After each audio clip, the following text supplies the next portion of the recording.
जय Hind. Good morning. स्वागत है साथियों आप सभी का आपके अपने YouTube चैनल पे। और लास्ट की क्लास में हमने प्रेजेंट सिंपल का अफर्मेटिव सेंटेंस देखे थे और फॉर्मूला भी हमने पढ़ लिया था। तो मैं सोच रहा था थोड़ा इसको आगे बढ़ाते हुए अफर्मेटिव के बारे में मैं थोड़ा बहुत और बता दूं आपको। तो कुछ सेंटेंस और लेते हैं अपन अफर्मेटिव के, क्योंकि क्लास कल ज्यादा तो लंबी नहीं थी लेकिन 10 मिनट की हो गई थी, तो मैंने सोचा एक क्लास और कर देंगे इसकी। तो ध्यान दीजिएगा आप। एक सेंटेंस और लेता हूं मैं, सही क्लीन नहीं हो रहा है। चलो आपको मैं बता दूं पहले तो ऑब्जेक्ट क्या होता है।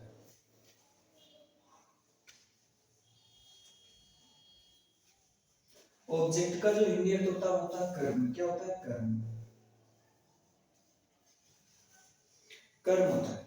आप किसी भी सेंटेंस के अंदर ऑब्जेक्ट कैसे पता करोगे? सब्जेक्ट तो आप जानते हो, वर्ब भी आप जान जाओगे, और आप बोल दोगे कि जो बच गया जो वो आपका ऑब्जेक्ट नहीं, बचा हुआ ऑब्जेक्ट नहीं होता, हो सकता है वो अदर भी रहे।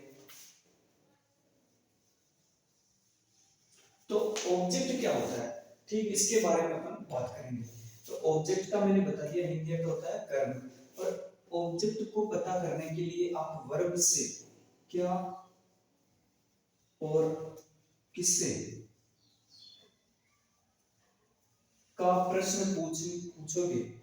ऑब्जेक्ट का पता करने के लिए आप वर्ब से क्या और किससे का प्रश्न पूछोगे। इनसे जो आपको जवाब मिलेगा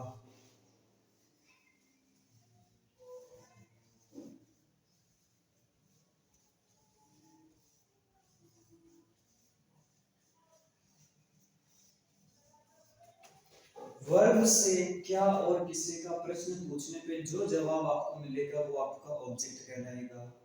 समझ में नहीं आया होगा मेरे को पता है। चलो समझते हैं अपन एक सेंटेंस लेके, ठीक है। पहले आप इसको अगर नोट डाउन करना चाहो तो वीडियो को पेज करके नोट डाउन कर लो कि ऑब्जेक्ट क्या होता है, कर्म होता है। यानी कि वर्ब से क्या और किससे का प्रश्न पूछोगे, जो जवाब आपको मिलेगा वो आपका ऑब्जेक्ट कहलाएगा, ठीक है। अब अपन क्या सेंटेंस ज्यादा लेंगे ताकि समझ में आ जाए, ऐसे अपने को समझ में नहीं आएगा। एक मैंने एक सेंटेंस लिया जैसे कि आप अंग्रेजी पढ़ते हो। ये हिंदी का एक सेंटेंस लिया मैंने, प्रेजेंट सिंपल का ही है, ताकि आ रहा है, अफर्मेटिव का ही है, सकारात्मक वाक्य ही है, ठीक है। अब इसको देखो इंग्लिश भी बनाएंगे और ऑब्जेक्ट के बारे में भी आपको बताऊंगा। सबसे पहले आपको देखो फॉर्मूले के अकॉर्डिंग चलना है। ये सब्जेक्ट लिखा हुआ है, सबसे पहले सब्जेक्ट यानी करता कौन आपके इस वाक्य में? आप। पढ़ने वाला यानी काम करने वाला कौन है? आप। और आपको क्या बोलते हैं अपन? यू। यू। आगे देखिएगा वर्ब। इसमें क्रिया कौन सी हो रही है? वर्ब यानी होता है क्रिया। वर्ब यानी क्या होता है? क्रिया। काम कौन सा किया जा रहा है इसके अंदर? पढ़ने का। पढ़ने को बोलते हैं रीड। क्या बोलते हैं? रीड। READ, read. ठीक है। अब देखिएगा आपको इसमें या तो वर्ब की फर्स्ट फॉर्म लेनी है या एस आपको वर्ब में लगाना है। सबसे पहले तो आप वर्ब की फर्स्ट फॉर्म लिख दें। अब अगर आपको इसमें जरूरत महसूस हो रही है क्या कि इसमें एस या एस लगूं, तो इसके लिए मैंने बताया था आपको सब्जेक्ट को देखना होता है। अगर सिंगुलर सब्जेक्ट है तो आपको क्या लेना है? एस वाली फॉर्म लेनी है। अगर आपका सब्जेक्ट क्या है? प्लूरल है। प्लूरल नहीं होता है, प्लूरल होता है, ध्यान रखिएगा, ठीक है। उसको प्लूरल पढ़ते हैं। प्लूरल है, देखो यू क्या बहुवचन का सब्जेक्ट है, तो अपने को क्या लेनी है? वर्ब की केवल फर्स्ट फॉर्म लेनी है, जो कि हमने सबसे पहले ही पढ़ लिया है। एस वाला अपने को नहीं लेना है। क्यों? क्योंकि अपना सब्जेक्ट क्या है? प्लूरल, तो वर्ब भी प्लूरल आएगी। ये हो गया सब्जेक्ट, हो गया वर्ब, हो गई दो चीजें आ गई। अब देखिएगा आपका सूत्र बोल रहा है ऑब्जेक्ट। ऑब्जेक्ट इस वाक्य के अंदर ऑब्जेक्ट क्या है? आप बोल दोगे कि अंग्रेजी, ठीक है, आपका कहा हुआ सही है, अंग्रेजी ही है ऑब्जेक्ट, लेकिन कैसे पता किया आपने? देखो मैंने आपको बताया था क्या और किससे से प्रश्न पूछा जाता है। क्या और किससे? वर्ब से। आप क्या पढ़ते हैं? वाक्य में पूछो आप क्या पढ़ते हैं, तो आपको उत्तर मिलेगा अंग्रेजी पढ़ते हैं। क्या से जवाब मिला या नहीं मिला? पिलाना। मतलब कि जरूरी नहीं है कि दोनों से ही प्रश्न पूछे, जो आपकी जैसी सिचुएशन है उसके अकॉर्डिंग आप प्रश्न कर सकते हो, ठीक है।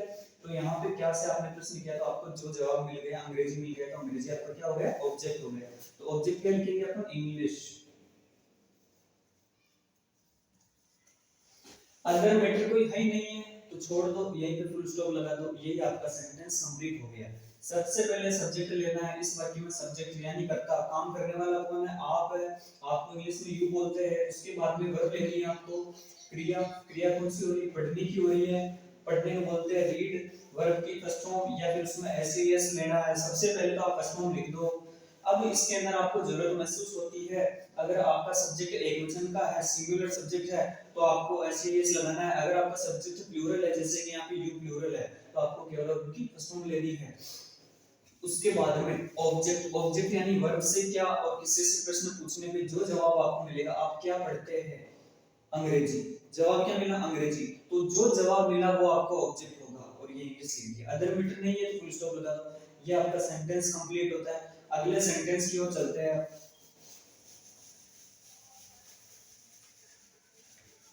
और भी अच्छा समझ में आएगा, समझने की कोशिश करो, और कोशिश करूंगा कि रोज आपकी क्लास लूंगा, और ज्यादा से ज्यादा अपनी क्लास को भेजो अपने भाई और बहनों तक, ताकि सीखने का सबको मौका मिल सके। बहुत ज्यादा जरूरत है आज के टाइम में इंग्लिश की, और मैं अपनी तरफ से 101% बेटर से बेटर देने का प्रयास करूंगा आपको। एक सेंटेंस लेता हूं, जैसे कि मैं खाना बनाता हूं, आई, वाक्य है, कोशिश करना पहले आप खुद बनाने की। आपकी नोटबुक और पेन आप अपने हाथ में रखो, और तुरंत मेरे साथ लिखते जाओ और बनाते जाओ। सूत्र के अनुसार चलना, आप कहीं पे भी अटकोगे नहीं, इतनी मेरी गारंटी है। तो सबसे पहले देखो, तातेती आ रहा है, आप प्रेजेंट सिंपल ही पढ़ रहे हो, बहुत सही मन में आ रहा होगा कि मैं तो खाना बना रहा हूँ, बना रहा रही कंटिन्यूस में चला जाएगा। अभी अपन केवल सिंपल पढ़ रहे हैं, तो तातेती पे ही बात करेंगे, ठीक है। तो सबसे पहले आपको सब्जेक्ट लेना है, बालको क्या लेना है, सब्जेक्ट। सब्जेक्ट यानी काम करने वाला कौन है इसमें, खाना बनाने वाला कौन है, मैं हूं, ठीक है। वाक्य का मैं को बोलते हैं आई लिख दिया आपने। उसके बाद में आपको वर्ब, इसमें वर्ब यानी क्रिया कौन सी हो रही है, काम कौन सा हो रहा है, बनाने का। क्या हो रहा है, बनाने का। बनाने को बोलते हैं मेक।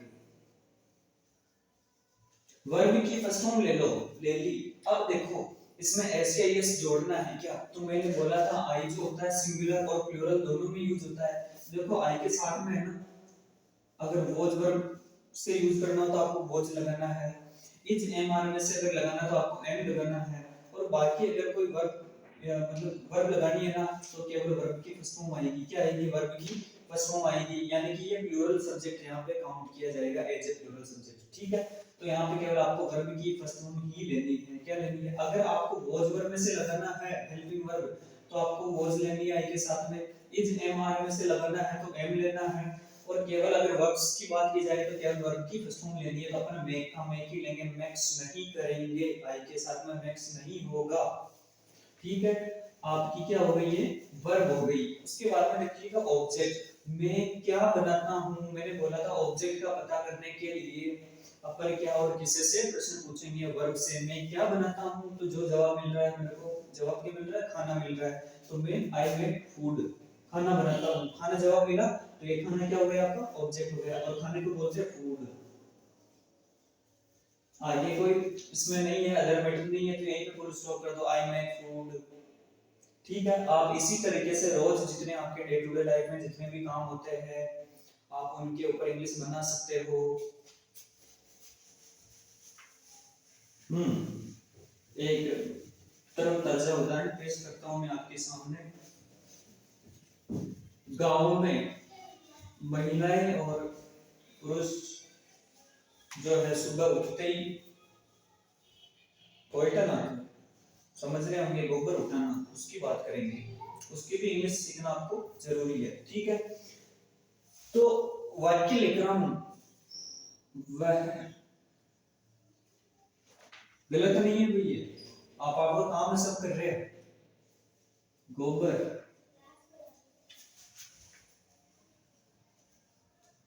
उठाती है, ताकती से संबंधित ही है, वर्तमान काल का ही है, प्रेजेंट सिंपल का अफर्मेटिव। तो यहाँ पे एक लड़की के बारे में बात की जा रही है कि वह गोबर उठाती है। तो सबसे पहले आपको सब्जेक्ट के बारे में देखना है। क्या देखना है? सब्जेक्ट के बारे में। सब्जेक्ट क्या है यहाँ पे? वह है, उठाने वाले कौन? वह। एक लड़की के बारे में बात की जा रही है तो वह को बोलेंगे सी। क्या बोलेंगे? सी। और अगर एक लड़के के बारे में बात की जाती है कि वह गोबर उठाता है तो वहां पे ही कर देते हैं।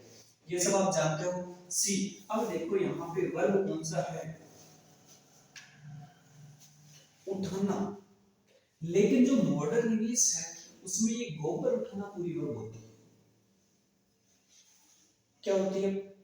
गोबर उठाना पूरी एक क्रिया होती है, तो इसको बोलते हैं डंग्स।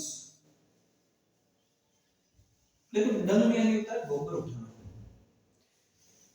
एक वचन का आपका सब्जेक्ट है, सिंगुलर सब्जेक्ट है, तो आपको इसमें ऐसे एस लगाना है। तो क्या लगेगा यहाँ पे? सी डंग्स। डंग्स यानी गोबर उठाना। ठीक है, तो पूरा आपका सेंटेंस होगा सी डंग्स, वह गोबर उठाती है। ही डंग्स, वह गोबर उठाता है। ठीक है, ये पूरी क्रिया हो गई। ऑब्जेक्ट इसमें आप नहीं मान सकते हो, क्योंकि जब पूरी क्रिया हो गई है तो आप ऑब्जेक्ट इसमें नहीं मान सकते हो। ठीक है, समझने की कोशिश करना। एक सेंटेंस ये हो गया। एक सेंटेंस और लेते हैं वर्ड को, ताकि आपको अच्छे से अच्छा समझ में आ जाए। और डे टू डे लाइफ में अपने जितने भी काम होते हैं उन्हीं के ऊपर अपन बात करेंगे। मेरी माँ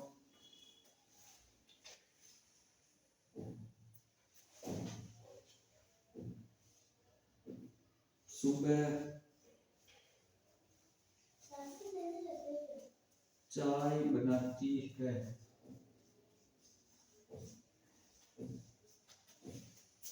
सबके घर में ही होता है चाय, अमल एक बना के रखला अपनी। ठीक है, मेरी माँ सुबह चाय बनाती है और मैं भी चाय पी रही बड़ा है जो बार पानी भी ना हो। सबसे पहले तो इसके अंदर आपको सब्जेक्ट देखना है। क्या देखना है वाले को? सब्जेक्ट। सब्जेक्ट यानी कर्ता, कर्ता यानी काम करने वाला। काम करने वाला यहाँ पे कौन है? चाय बनाने वाला कौन है? मेरी माँ। कौन है? मेरी माँ। इसको बोलते हैं माई मदर। पूरा आपका सब्जेक्ट हो गया माई मदर। उसके बाद में देखो वर्ब लेनी है, क्रिया लेनी है। क्रिया क्या है इसके अंदर? बनाना। वही मेक, M-A-K-E। वर्ब की फर्स्ट फॉर्म है ये। अब आपको इसमें एस या एस जोड़ने की जरूरत महसूस हो रही है क्या? देखिएगा, एस या एस कब लगाते हैं? जब आपका जो सब्जेक्ट होता है सिंगुलर होता है, एक वचन का होता है। आपके सब्जेक्ट पे नजर डालिएगा, माई मदर एक वचन की है, मेरी बात तो एक ही है, एक माँ के बारे में तो बात कर रहा हूँ। तो एक वचन का सब्जेक्ट हो गया ना, तो यहाँ पे क्या लगेगा? एस। मैक्स होगा, न कि केवल मेक होगा, गलत हो जाएगा। अगर सब्जेक्ट सिंगुलर है तो वर्ब भी सिंगुलर आनी चाहिए, तो आ गई वर्ब हो गई, सब्जेक्ट हो गया, वर्ब हो गई। उसके बाद में ऑब्जेक्ट। देखो, मेरी माँ क्या बनाती है, तो क्या से उत्तर मिल रहा आपको? चाय बनाती है। तो ये चाय क्या हो गया आपका? ऑब्जेक्ट हो गया। Next T. अब बात आती है अदर मैटर की। इसमें अदर मैटर रहेगा सुबह। ठीक है, तो टी इन द मॉर्निंग कर दो।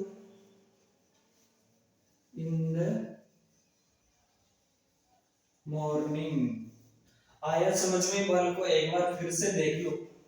सबसे पहले सब्जेक्ट मेरी माँ, माय मदर, सब्जेक्ट हो गया। उसके बाद में वर्ब, क्रिया देखनी है। क्रिया यहाँ पे बनाना, काम कौन सा हो रहा है? बनाने का हो रहा है, तो मेक। और इसमें अपन ने एस क्यों लगाया? क्योंकि मैंने बोला था अगर आपका सब्जेक्ट क्या है, एक वचन का है, तो वर्ब भी एक वचन वाली ही आनी चाहिए, इसलिए अपन ने एस लगाया। ऑब्जेक्ट, तो क्रिया से प्रश्न पूछो, मेरी माँ क्या बनाती है, क्या से जो जवाब मिलेगा वही आपका ऑब्जेक्ट होगा। क्या बनाती है? चाय बनाती है। चाय मिला आपको, तो ये चाय क्या होगा आपका? ऑब्जेक्ट होगा। ये डी लिया अपन ने ऑब्जेक्ट। अदर मैटर जो बच गया क्या? सुबह कब बनाती है? सुबह बनाती है, इन द मॉर्निंग, लास्ट में लिख दो। आज की क्लास अपन यही समाप्त करते हैं, और उम्मीद है कि आपको समझ में आया होगा। और कमेंट करते रहे, और अपनी क्लास को ज्यादा से ज्यादा शेयर करो, ताकि सबको जो है इसका फायदा मिल सके। बहुत बहुत धन्यवाद आप सभी का। जय हिंद।